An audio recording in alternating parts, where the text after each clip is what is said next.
అంబ్రెల్లాగా తీసుకొస్తే GO number 6 ఇచ్చి లచ్చన్న గారి ఆశయాన్ని గుట్లు పొడిచిన ఈ తెలుగుదేశం ప్రభుత్వం లచ్చన్న గారికి నివాళులు అర్పిస్తున్నట్ట, ఆయనకి వెన్నుపోటు పొడిచినట్ట ఆయన ఆశయాన్ని.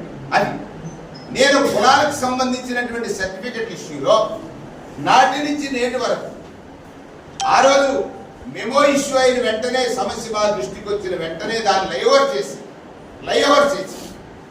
ఇది సెన్సిటివ్ ఇష్యూ, దాన్ని అడుగుతున్నది కూడా గీత కార్మిక సోదరులే కాబట్టి దాన్ని సెన్సిటివ్ ఇష్యూ అని ఎవరైతే ప్రతిపాదించిన సెటిల్మెంట్ సోదరులు ఉన్నారో వాళ్ళందరికీ కూడా సెటిల్మెంట్ సర్టిఫికెట్ రాష్ట్ర వ్యాప్తంగా కేవలం 4 జిల్లాలకే కాకుండా రాష్ట్ర వ్యాప్తంగా ఇష్యూ చేయాలని జియోగ్రాఫికల్ రిస్ట్రిక్షన్స్ ఎత్తేసి మళ్ళీ వారికి ఏమైనా ఇబ్బంది కలుగుతుందేమో అని గ్రేటర్ రాయలసీమలో ఉన్నటువంటి వారిని మినహాయిస్తూ ఇచ్చినటువంటి జీవో నెంబర్ 25.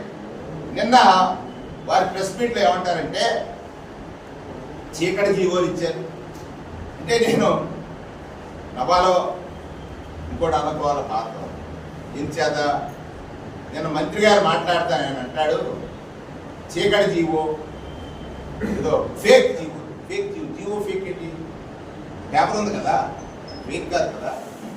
జీవో నెంబర్ 25 అని తెలియదు. ఆయన మెమోకి జీవోకి వ్యత్యాసం తెలుసుకుని మాట్లాడితే బాగుంటుంది.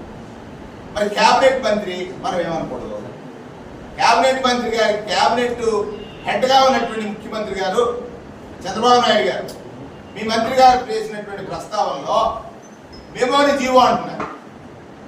మెమో జీవో వచ్చిన తర్వాత మెమో సబ్సైడ్ అయిపోవాలి.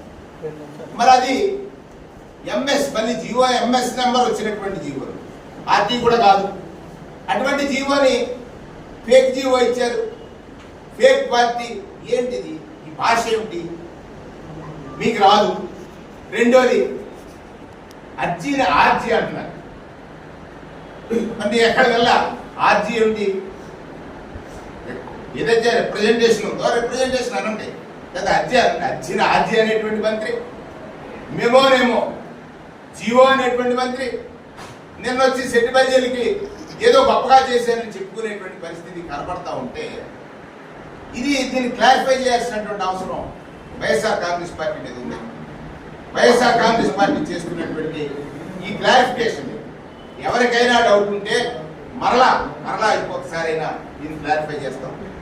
97లో వచ్చినటువంటి జీవో ఇచ్చిన తెలుగుదేశమే ఇవాళ 2025లో మళ్ళీ 16